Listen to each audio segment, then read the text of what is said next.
Alright, so here's Dad. He's about a year and a half old. He's gonna be a first-time father out of the litter. Mama back there, she's gonna be first up this year. This will be her second litter.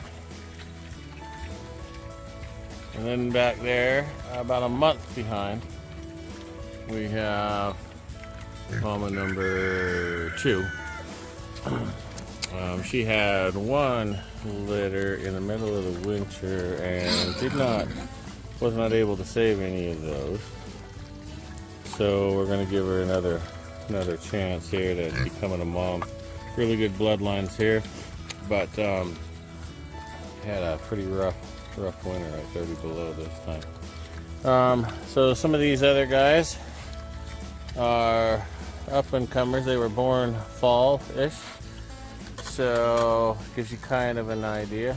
Today is early spring. We still got lots of snow on the ground out here, but quickly going away. So let's see, his daddy, when we butchered him, was 748 pounds. And that one's mama, when we butchered her, was 550. She was a pretty big girl. This one's a little bit lower to the ground than her mama, but has a lot more of the distant potbelly trait that is somewhere in the genetics here that every once in a while pops out. A lot of good looking bacon and everything on there. Some of these out here are her litter. Let's see here, here's a couple of examples. Okay, this guy right here is from her, and his daddy. And same thing with this little spotted one back there. And a future boar back there. It's going to be in my future bloodline. So, this was a good boar that came out of mama. I won't have room to carry his bloodline. Good bloodlines though, and good looking boar here. But most likely we'll be eating him soon, probably in a few weeks. As you can see, they good healthy pigs. What we typically do, it's a bit muddy here. We do live in the mountains, and we run water down below in the summertime, and they always like mud, always need mud to regulate their temperature. So we have a little bit of a trickle down there. They have fresh water, and we feed up top. We used to feed in a much more organized fashion, and we found out this was a lot healthier. We put down a bed of barley hay and alfalfa hay, first or second cutting, and they'll eat that first. They do have a bit of kuni in them, so they're able to tolerate grass-fed if that's what you have to feed on them. They're a homesteading pig, so they're fairly versatile. And then on top of that, I have a nice pig feed that has triticale and some other things. Triticale, peas, barley, canola oil, really healthy 18% swine mix from a farmer about 3 hours away that grows his own stuff and mixes it. So, and that goes on top here, which we haven't fed yet this morning. We let them mulch on the hay, and that mixes in with the soil. They get a lot of nutrients this way. They're very, very healthy. We've changed. We used to do things a lot more organized, a lot more commercial, but we discovered that the more natural you let them eat, the healthier they get. We normally birth in a birthing hut, but what we've discovered recently, that when climate permits, if we can let them birth out here, make nests out here, and they will do really well. The babies are healthier. The more natural or closely contained that we can get to natural, the better. One of the things is we spent all spring every year, building up structures and huts and whatnot, and they spend all winter destroying them, and it's just kind of a cycle with pigs. For containment, I've just got wire fence. We have electric fence. Right now the ground's hard and solid, still frozen up here with the permafrost, so the electric fence is ragtag and beat up, but no need to worry about it, because right now they know where their feed is, and this is the most hospitable habitat. As that melts and they start seeing a lot of green things, so within a few weeks all of the fence and everything's going to need to be cleaned up and worked on. And as long as you have a respectable electric fence and they touch it, and they'll listen. They'll listen to that. So that's pretty much the breed of pigs that you'll be getting here. So the rearing time, generally the rule of thumb is 1 ton of feed per animal to bring them to butcher weight. They consider butcher weight in the high 280s, sometimes low 300s, but and that's 7, 8, 9 months depending on your breed. Each one of these will fall within that range if you want to genuinely get them to butcher weight.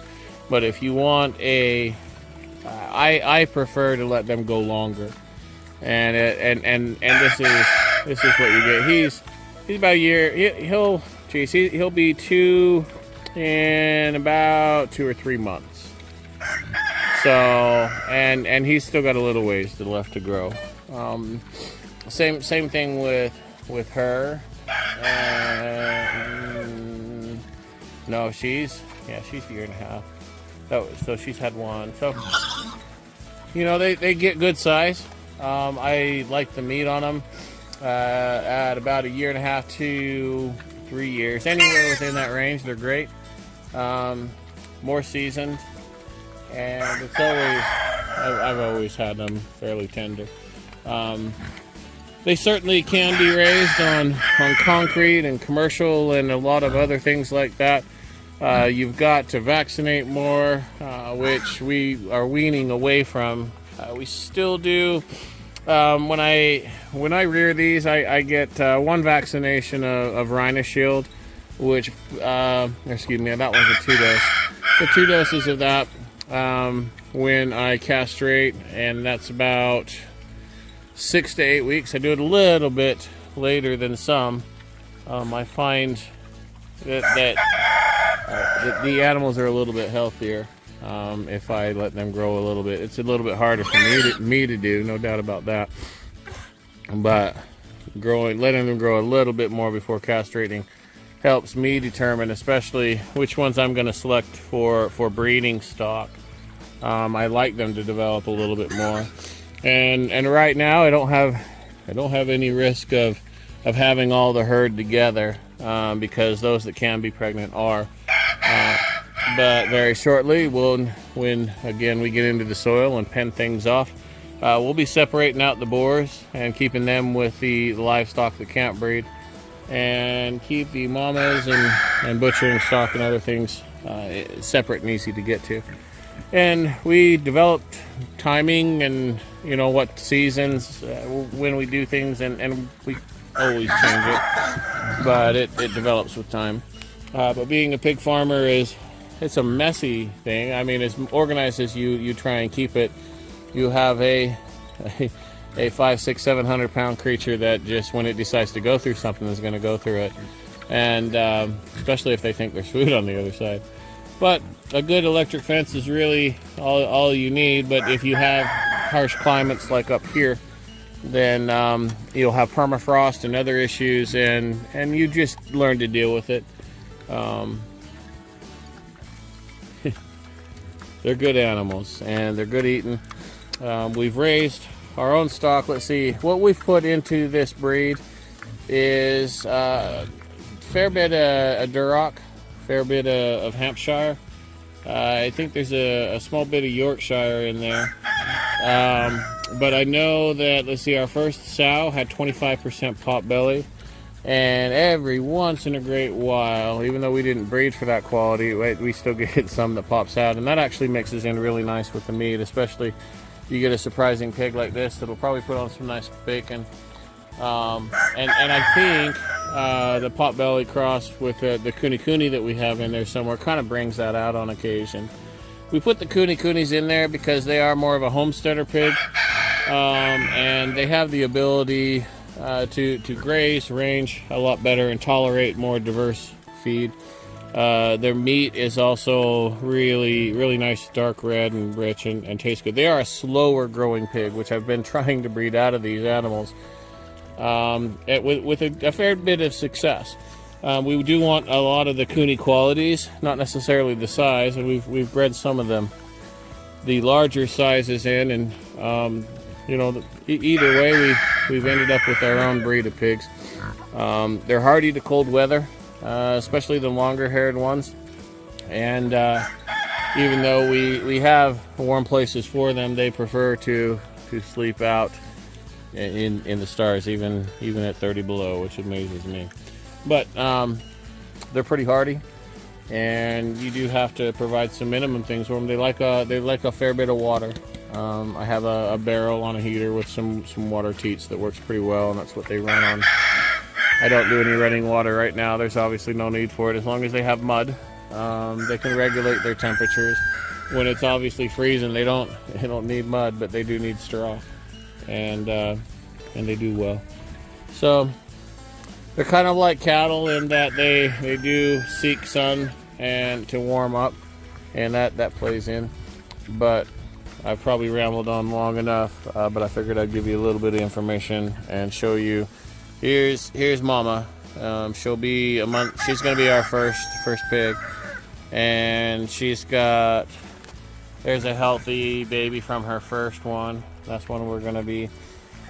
He's not at full butcher weight, but we do a little bit of culling, and I've got 4 left that I'm going to cull out of these, and that helps the rest of my herd pop and grow in size. And when you're raising a lot of pigs, you just kind of sort through them, because you know over time, or you get to figure out over time, that some of them will grow and turn into really good meat pigs.